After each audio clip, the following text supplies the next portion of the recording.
ministrando aqui a palavra do Senhor, o pastor Isaías é da tribo Pataxós, veio de Minas, não é isso? Veio de Minas Gerais, chegou hoje e fica aqui até amanhã, onde será ministrando a palavra do Senhor no culto à noite. E hoje nós recebemos aqui com muito carinho o pastor Bonfim. Esse homem tem contribuído muito aí para essa Assembleia de Deus, ministrando em seminários. Aqui tem alguns membros aqui que já foram alunos dele de seminário teológico, e hoje está aqui para ministrar uma palavra da parte do Senhor ao nosso coração. Então, o que querer nosso bem, irmãos? Seja bem-vindo em nome de Jesus e volte sempre, porque Jesus está com você e nós também. Então Deus te abençoe. Amém? Seja bem-vindo. Louvado seja Deus. Vamos ouvir também uma saudação do nosso diácono Eduardo. Louvado seja Deus.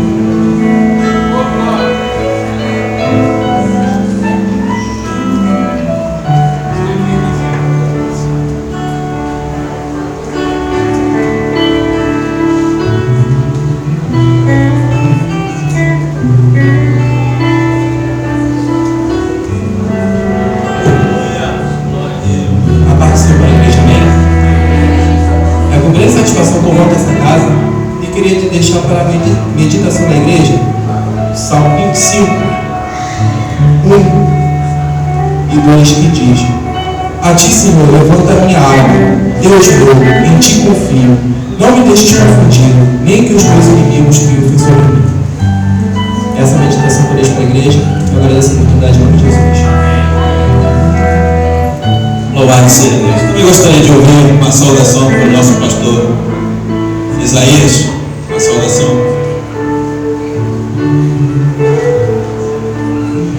Queridos, eu e Carol, aqui é o Ciratã, a paz do Senhor Jesus, aos irmãos, é uma bênção, uma alegria poder estar aqui com vocês. Glorifico o nome do nosso querido Ciratã, Jesus, e Loquetônia Missum, o grande Deus, pelo convite que nossos pastores, o Marcelo, que nós conhecemos no Congresso Indígena, o nosso querido Latimir, Ademir, foi uma honra e alegria conhecê-lo também, esses irmãos. Igualmente conhecer vocês, povo de Deus, nossos irmãos, uma porção da Igreja do Senhor Jesus Cristo, e algo divino, irmãos, nesta comunhão. Reflete realmente aquilo que Deus planejou, pensou para o seu povo aqui na terra. Vivermos essa intensa comunhão uns com os outros e desfrutando da viva presença do Senhor Jesus em nosso meio e em nossos corações. Que assim Deus abençoe os irmãos, em nome de Jesus. Louvado seja Deus. Irmãos, é o 18º Congresso de Missões. Vamos ler o nosso tema: Dai-lhe voz de comer, Lucas 9:13. Vamos todos juntos. Tema: Dai-lhe voz de comer, Lucas 9:13. O lema: doa-se sempre, orando, contribuindo, jejuando e indo. Vamos, doar-se sempre, orando, contribuindo, jejuando e indo. Louvado seja Deus. Vamos ficar de pé, irmão. Vamos fazer mais uma oração. Gostaria que o nosso irmão, pastor evangelista, irmão Flávio, fizesse essa oração para entregar o pregador da noite para a nossa palavra. A paz do Senhor para a igreja. Feche seus olhos, vamos elevar o nosso pensamento ao Senhor. Poderoso, grandioso, eterno Deus. Neste momento, por primeiro, já te agradecemos pelos louvores, pela palavra, Senhor, pelas oportunidades, mas te pedimos que neste momento, Senhor, o Senhor esteja no teu servo, no teu ungido. Usa ele, Senhor, nesta noite poderosamente em tudo aquilo que nós precisamos ouvir da tua parte. Pois, Senhor, toda a honra, toda a glória pertence a ti nesta noite. Mas eu tomo o teu servo nas tuas mãos, em nome de Jesus. Amém. Mas tu confia.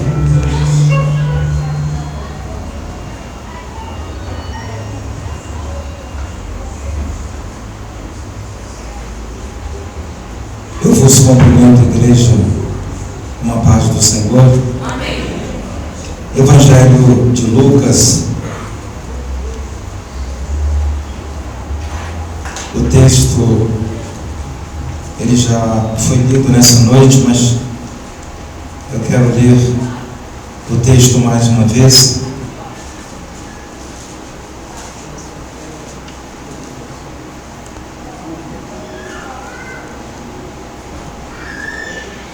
Lucas capítulo de número 9. Nós vamos ler o verso 13 totalmente. Nos diz assim a palavra do Senhor: Mas ele lhes disse: Dai-lhe vós de comer. E eles disseram: Não temos senão 5 pães e 2 peixes, salvo se nós próprios formos comprar comida para todo este povo. Somente até aí podeis assentar-vos.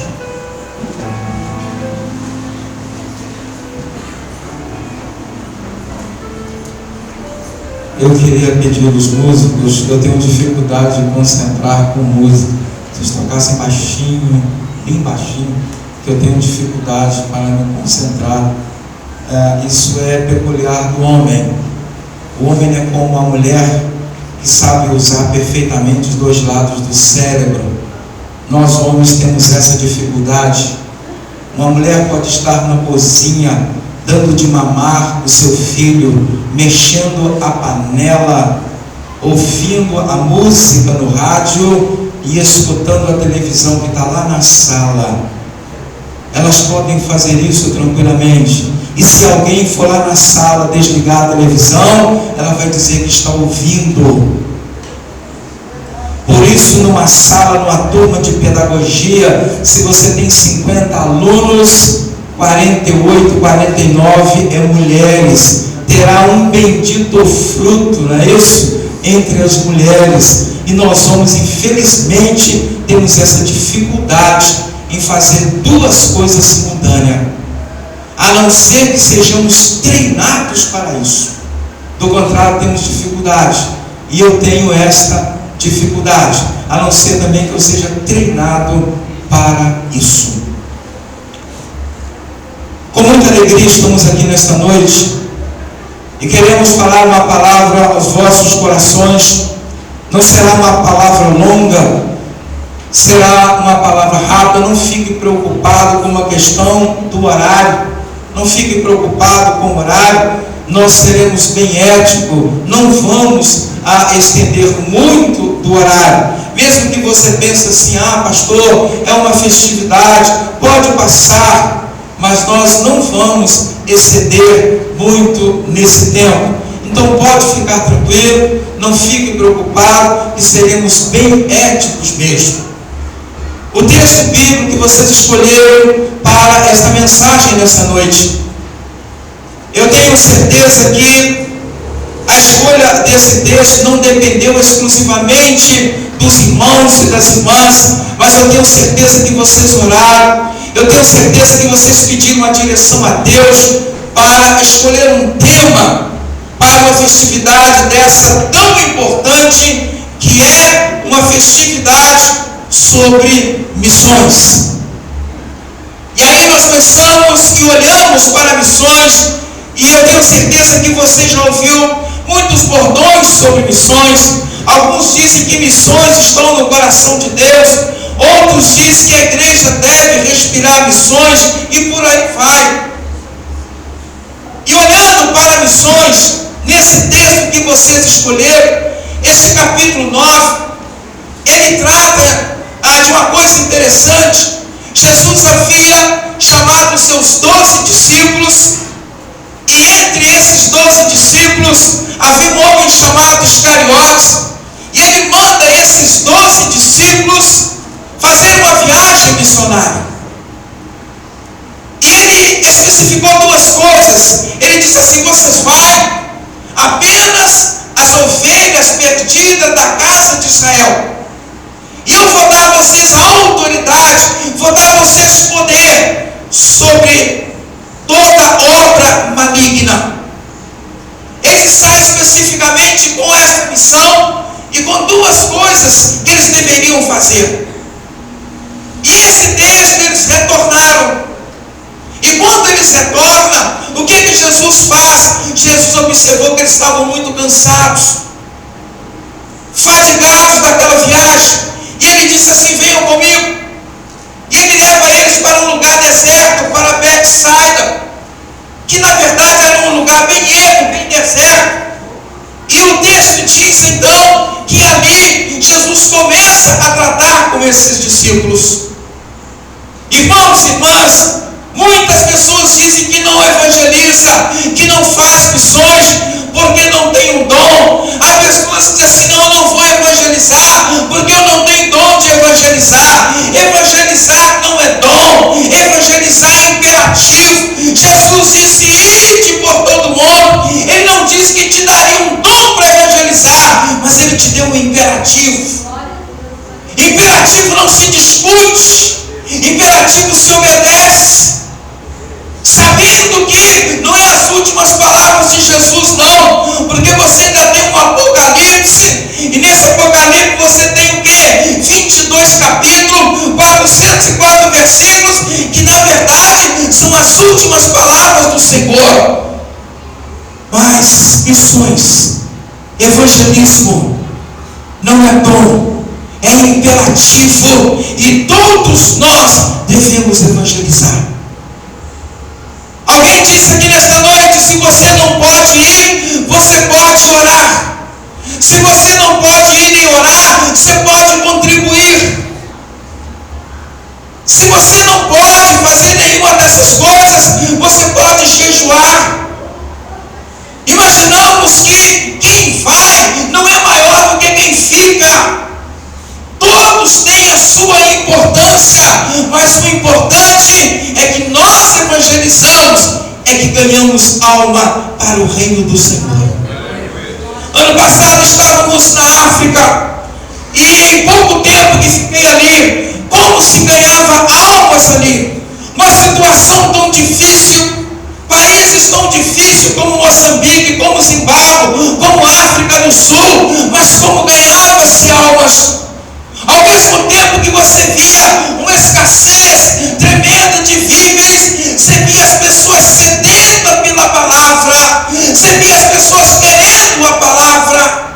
Em Moçambique, eu pregava debaixo da mangueira, porque a maioria dos lugares não tinha luz elétrica, e debaixo da mangueira reunia-se 500, 600 pessoas, reunia 500 crianças, 600 adultos debaixo de mangueira, e ali pregávamos a palavra. E no final havia conversão, batismo com o Espírito Santo, praticamente todos os dias que estive lá. Isso acontecia normalmente. E aí pensamos: por que não acontece normalmente em nosso país? Talvez algumas coisas que eu vou falar nesta noite, talvez não vai agradar a você, mas eu tenho um compromisso com a palavra do Senhor. Talvez nessa noite eu vim apenas despertar você. Talvez você é daqueles que está feliz, satisfeito por estar aqui dentro desse templo, e glórias a Deus por isso. Mas você tem um chamado de Deus no seu coração. Você tem um chamado de Deus no seu coração. E talvez você nunca deu crédito, porque você olha, vê a vida de missionários, e você diz assim: eu não quero isso para a minha vida. Mas irmãos e irmãs, quando Deus chama, não há como você esconder. Quando Deus chama, é porque Ele já olhou para o seu coração, e Ele sabe que você vai realizar aquilo que Ele quer que seja realizado. E muitos de nós estamos assim, temos a chamada, sabemos que Deus chamou, mas não queremos ir. Não confiamos em Deus para ir para o campo missionário. Não acreditamos na nossa chamada quando ela é para o campo missionário. Se Deus mandar você sentar, não procure cadeira. Ele não mandou você procurar cadeira, sente que a cadeira está lá. Confia no Senhor. Ele disse para sentar, você apenas senta, confia. O que falta em muitos de nós como crente é confiar em Deus, é acreditar na palavra dele, saber que ele chamou e ele garante essa chamada. Olhando para o texto de Atos dos Apóstolos, Atos 1 e 8, quando o texto diz: recebereis poder ao vir sobre vós o Espírito Santo e sereis testemunha. Olhamos para esse texto e pensamos assim: para que esse texto fosse cumprido, precisava acontecer Atos 8 e 1, quando Deus levantou uma perseguição sobre a igreja e eles tiveram que deixar Jerusalém. Por que foram fazer missões? Por que foram evangelizar? Porque Deus permitiu uma perseguição. A Bíblia diz no capítulo 8 que foi uma perseguição tão terrível, tão séria, que todos deixaram Jerusalém, exceto os discípulos. O restante saíram. Saíram porque quiseram? Não. Saíram obrigados para não serem mortos. Foram fazer missões porque queria? Não, porque Deus levantou a perseguição e eles então foram fazer missões.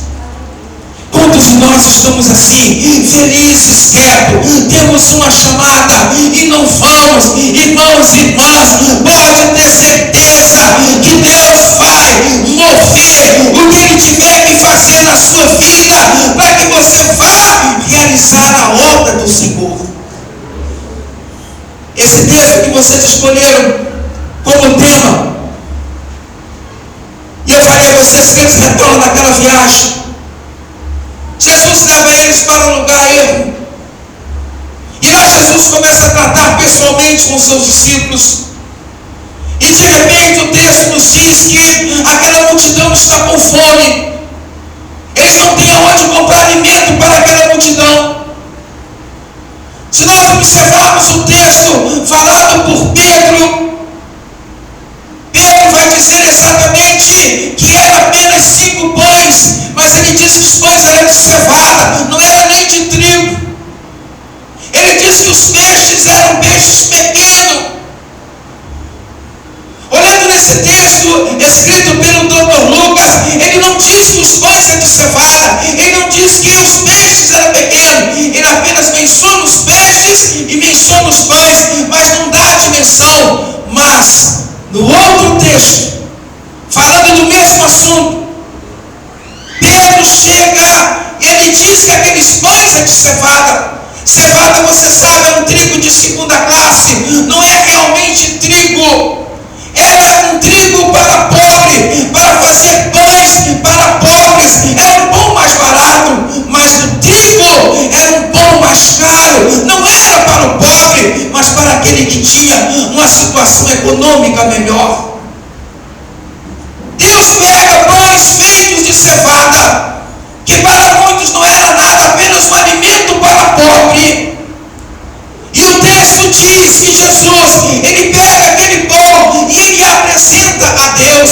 Se nós olharmos para outros textos em que Jesus, antes de realizar o milagre, ele apresentando o Senhor, era um ato que muitos conheciam. 2 discípulos estão indo para a aldeia de Emaús no domingo de manhã, após a ressurreição de Cristo. E a Bíblia diz que de repente Cristo manifesta no meio deles e vai junto com eles, mas não dando a conhecer. Quando chega na residência deles, eles convidam Jesus para entrar. Jesus entra, eles trazem o pão e dá a Jesus.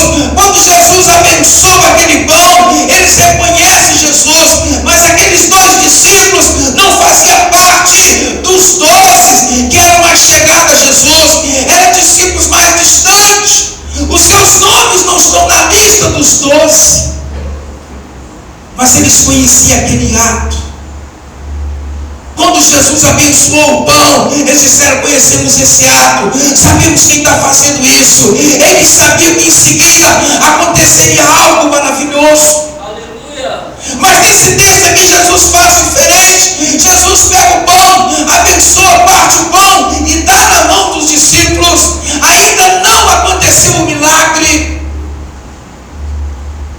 Jesus quer que o milagre aconteça na sua vida. Jesus quer que o milagre aconteça na sua mão.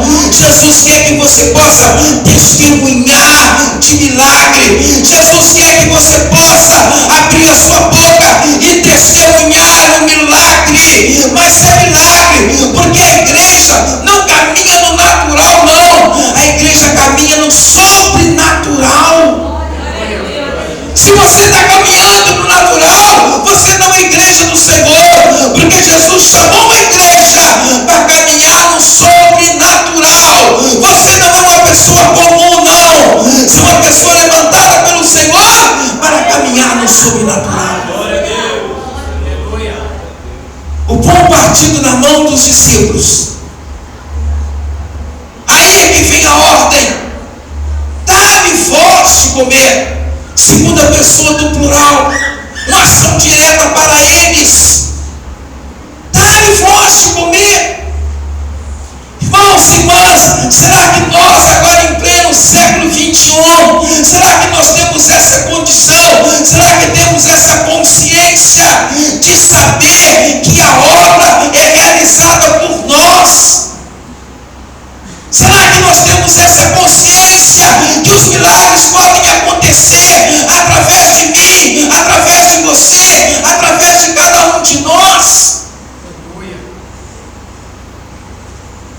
Será que nós temos essa consciência?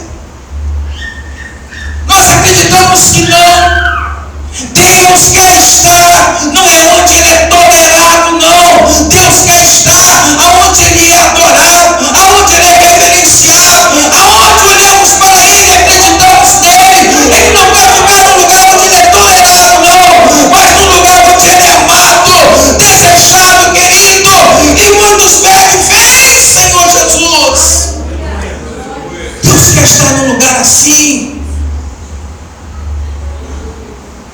Não é simplesmente aonde Ele é tolerado. Estamos hoje trocando a igreja do Senhor, que deve caminhar no sobrenatural, por uma igreja natural. Natural não é igreja do Senhor. Jesus disse: edificarei a minha igreja e as portas do inferno não prevalecerá contra ela. A igreja tem poder, a igreja tem autoridade recebida do Senhor. Ninguém pode te parar, nem o diabo te para.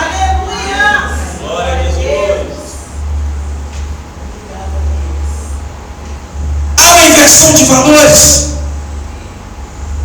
Nossos cultos viraram shows. Nossos cultos viraram shows. Viemos para o templo, não é mais para adorar o Senhor. Viemos para o templo procurando a atração. Qual é a atração da noite? Qual é o cantor famoso da noite? Oh, louvado seja o nome do Senhor. Estamos atrás de show, queremos ver show na casa do Senhor, mas na casa do Senhor não é lugar de show, não. Na casa do Senhor é lugar de adoração. Você está entrando num lugar que o dono do lugar, um dia ele virá buscar uma igreja santa, lavada e remida no sangue de Jesus, e é só assim que entra lá.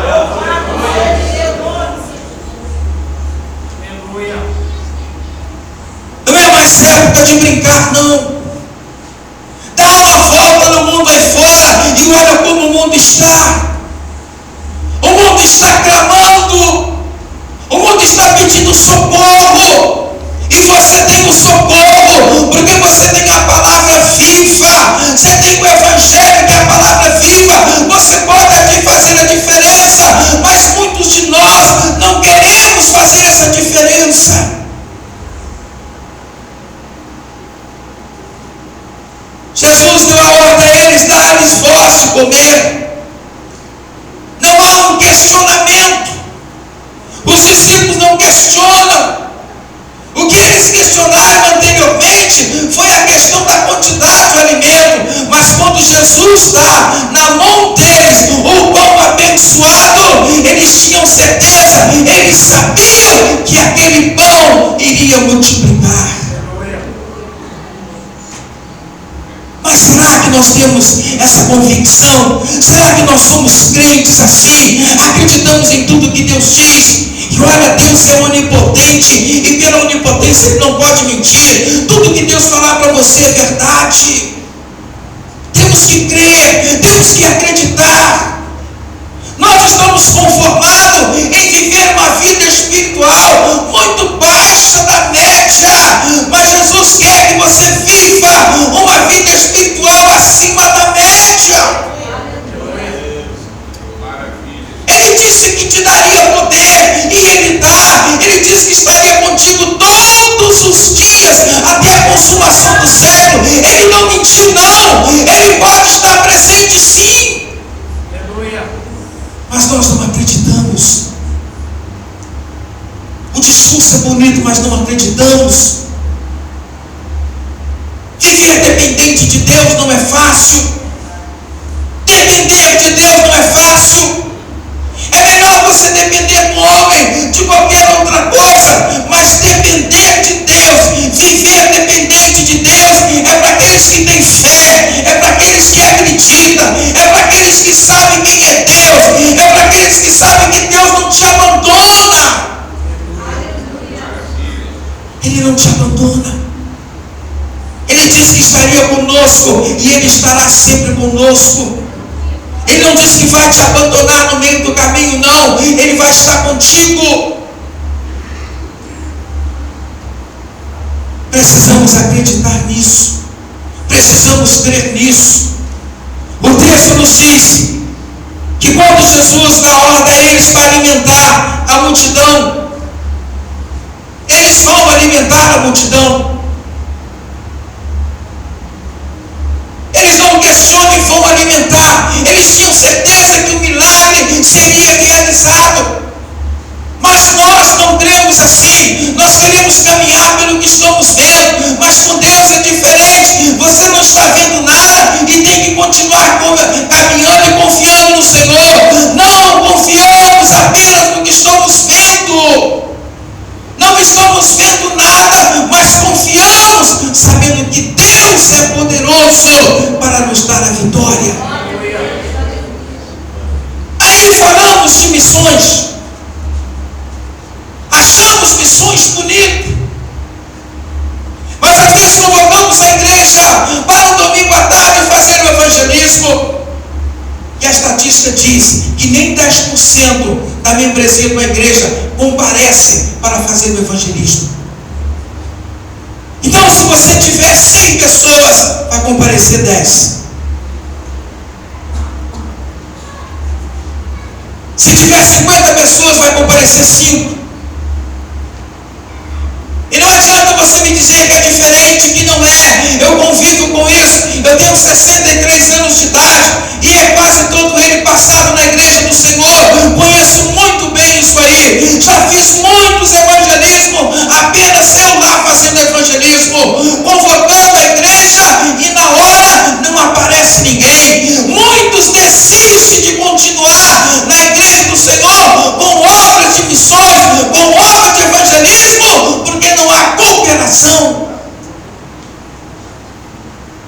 Discute-se muito, fala-se muito, mas na hora ninguém chega.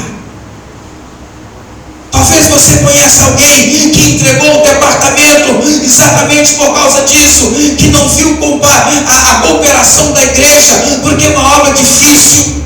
Ela não te dá status, ela não te dá aqui, mas lá na eternidade vai te dar status, sim. Você pode não ter valor aqui, mas para Deus você tem. Como você poderá povoar o céu evangelizando e ganhando almas para o reino do Senhor?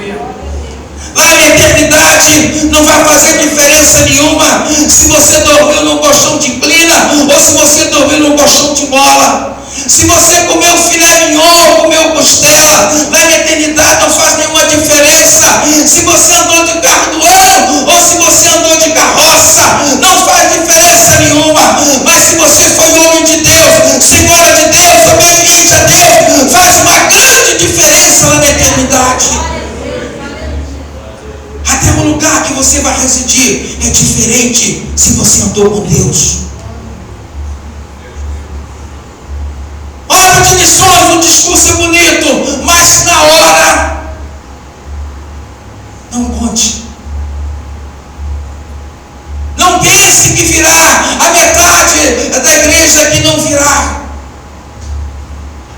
aquele que está na frente, aquele que tem a responsabilidade, ele não pode desistir.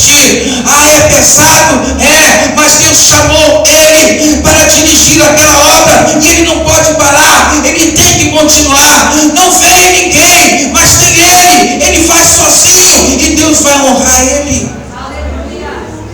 Ele será honrado.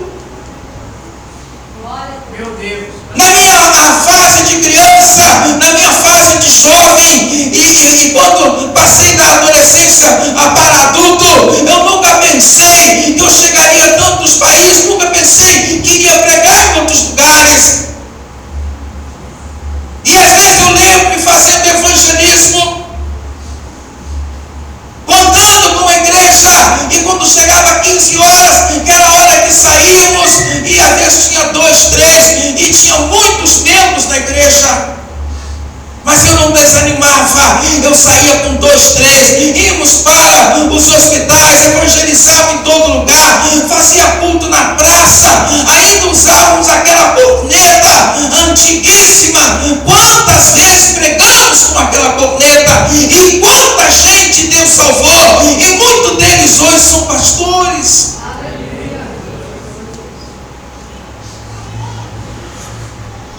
Missões, o discurso é bom, é bonito, mas na hora de fazer missões, dinheiro some, desaparece. Se pedirmos dinheiro para missões, para evangelismo, nunca se tem uma receita para esse departamento. Departamento de evangelismo, secretaria de missões, o dinheiro desaparece, não tem uma receita, você não pode fazer um planejamento. Como vamos fazer missões? Como vamos evangelizar se o departamento não tem uma receita? E há necessidade, porque você não faz nada sem dinheiro.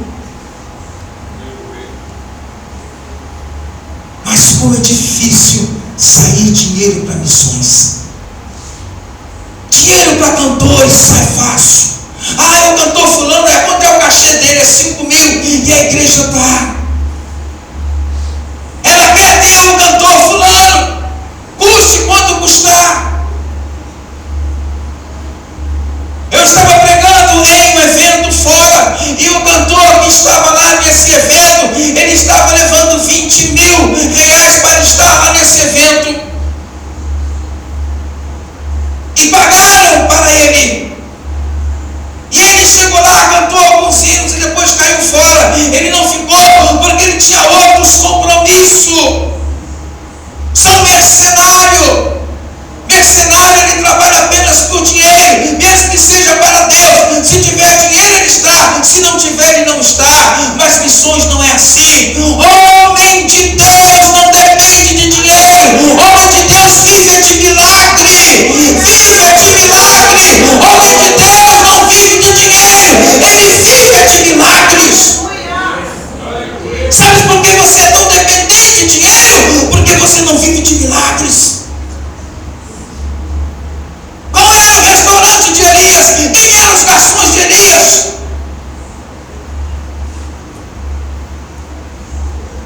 Mas eu quero dizer a vocês que Deus ainda tem corvos ainda. Deus ainda tem corvos ainda. E Ele pode dar ordem aos corvos. Deus ainda tem corvo. Você não vai passar fome, não. Vai ter milagre na sua vida. Você vai ter vida de milagre.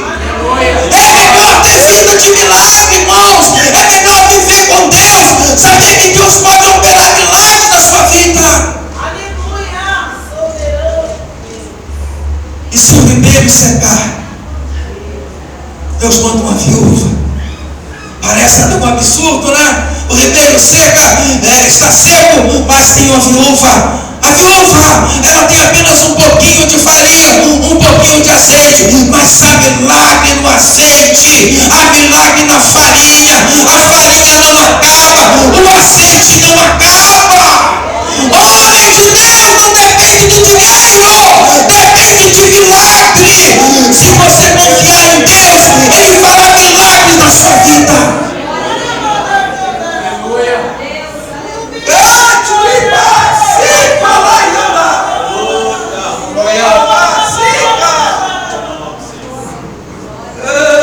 Vai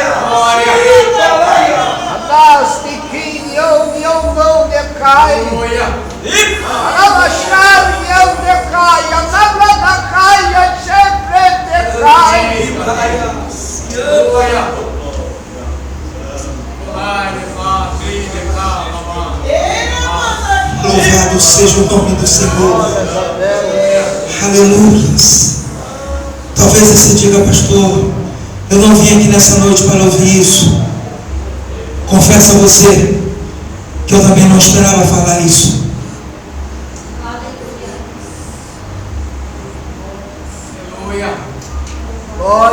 Quero encerrar essa mensagem nessa noite te falando ainda mais 3 coisas rapidamente.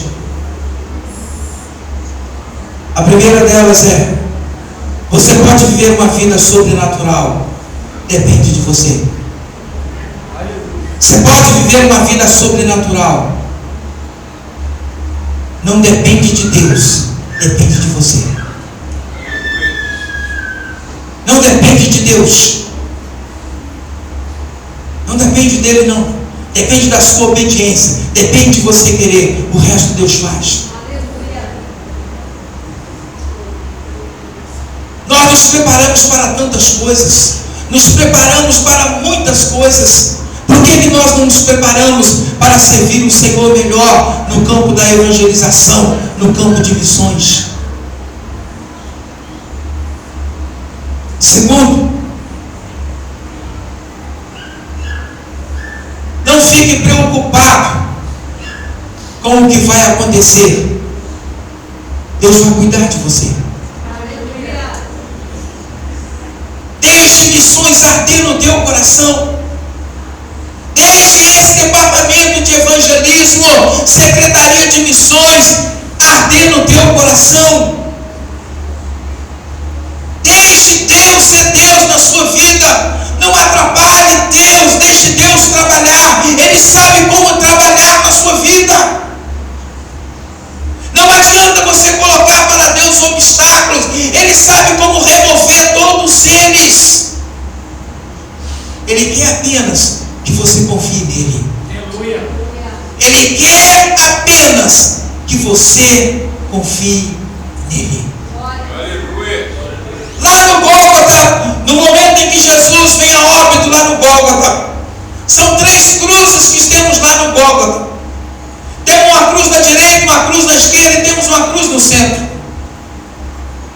Aquele moço da esquerda, ele virou-se para Jesus e disse assim: olha, desce da cruz, salva a ti e a nós também. O da direita disse: você é louco, nós estamos aqui porque merecemos. Fomos condenados pelo pecado de sedição, queriam tomar o poder dos romanos, foram condenados a morrer na cruz como exemplo. Mas esse moço da direita, ele virou-se para Jesus e ele disse assim: Senhor, Jesus iria morrer ali na cruz como ele. Mas ele olha para Jesus, ele vê algo diferente em Jesus. Ele chama Jesus de Senhor. A palavra grega curios usada nesse texto significa alguém com a maior autoridade presente naquele momento. Ele diz: Senhor, lembra-te de mim. Segunda revelação que ele tem, ele sabia que Jesus, mesmo depois de morto, poderia lembrar-se dele. Vai crer assim em Jesus como nenhum outro. Reconhece a autoridade de Jesus e diz: lembra-te de mim. Terceiro, ele diz: contemplar o teu reino. Ele reconheceu que Jesus tinha um reino. Ele reconheceu que Jesus tinha súditos. Diante de uma fé como essa, de uma revelação como essa, Jesus diz para ele: hoje mesmo estarás comigo no paraíso. Aleluia. 3 coisas eu quero que você observe nesse texto. Primeiro, aquele moço da esquerda tomou uma decisão errada, portanto, desceu para o lugar errado. O moço da esquerda, ele leva uma coroa corrupta, uma coroa corruptível. Mas o da direita, ele vai para um lugar diferente. Jesus prometeu ele um paraíso e ele leva consigo a coroa da vida. O homem do centro, Jesus, ele leva consigo a coroa de glória. Mas ambas as decisões foram tomadas enquanto eles estavam vivos, enquanto estavam aqui. Depois que você partir, não adianta você tomar decisão nenhuma. O tempo de você trabalhar para o Senhor é hoje, é agora. Não é o amanhã não, porque o amanhã poderá não acontecer para muitos de nós. Não é o ontem, porque o ontem já passou. Mas é o dia de hoje, é o agora. Quando a Bíblia fala de salvação, o verbo não está no passado não, ele está no presente. Ela diz: hoje é dia de salvação. Ela diz: o momento é agora de salvação. Aleluia. Mas a decisão nós tomamos enquanto estamos vivos aqui, porque depois que morremos, não tomamos decisão nenhuma. Aí eu te pergunto nessa noite: o que você tem feito para o Senhor? O que você tem feito para o Senhor? A Bíblia diz que Dorcas estava morta, estava lá em cima da mesa esperando o sepultamento. Mas as suas vizinhas chegaram e começaram a chorar e mostravam as roupas que Dorcas havia costurado e dizia assim: aqui estão as roupas que ela costurou. Depois de morta, Dorcas estava dando testemunho mais do que viva. Jesus disse: Pedro, vai lá, ressuscita ela, porque mesmo depois de morta, ela está dando testemunho. O que você tem feito? Sansão, o que você tem na mão? Tem na minha mão uma queixada de jumento. Olha, ela não está seca não, ela está fresca. Então com ela vai a guerra. E ele matou 1000 soldados. Se ela tivesse seca, na primeira pancada ela quebrava, mas ela estava ainda fresca. Ele pôde matar 1000 soldados com ela. O que ele tinha na mão? Uma queixada. O que você tem nas suas mãos? Lembra aquela época que tinha muito ouro em Jerusalém e de repente veio o rei do Egito e levou todo o ouro e não ficou ouro nenhum em Jerusalém? Os soldados queriam ir à guerra, mas não tinha mais escudos de ouro. E o rei disse para o seu conselheiro: os soldados querem ir à guerra, mas não tem um escudo de ouro. O conselheiro era sagaz, perspicaz, astuto e mateiro. Ele mandou trazer bronze e ele fez escudos de bronze, deu um polimento, ficou bonito, deu na mão dos soldados, disse: vai lutar. Os soldados não sabiam diferenciar ouro de bronze. Bronze é uma mistura, é uma liga, mas ouro não. Mas quantos de nós estamos pensando que temos ouro na mão e temos bronze? Mas quantos estão pensando que tem bronze e tem ouro? O que você tem nas suas mãos? O que você tem feito para o Senhor? O que você tem feito para o Senhor? Tem feito coisas para edificação própria, ou coisas que quando o Senhor olhar, com olhar como chama de fogo, vai resistir, porque foi obras feitas para Deus? Ou será como palha, vai queimar, porque foram obras para glorificar o homem e não glorificar a Deus? Fique com essa reflexão nessa noite e que Deus vos abençoe. Louvado seja Deus. Com a palavra o nosso pastor Moisés. Aleluia. Louvado seja o nome do Senhor.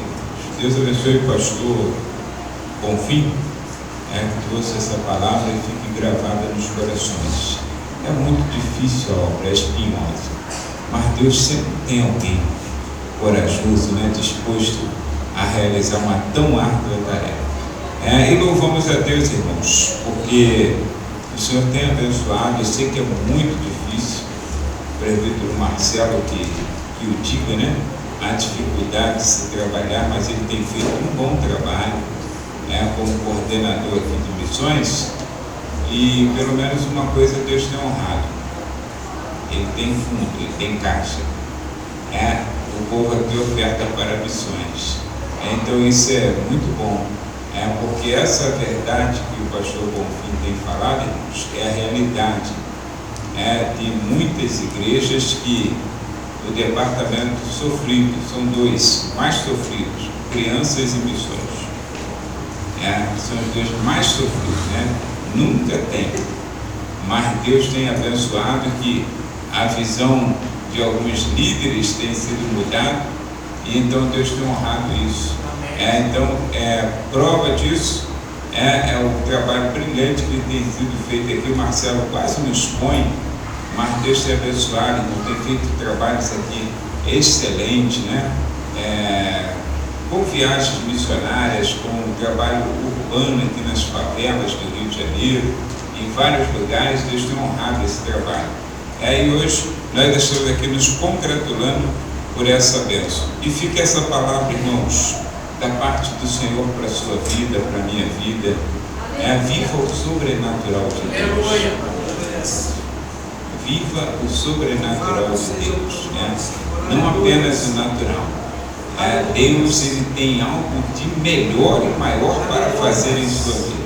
E uma coisa interessante, é só obedecer. Só. O resto é com ele.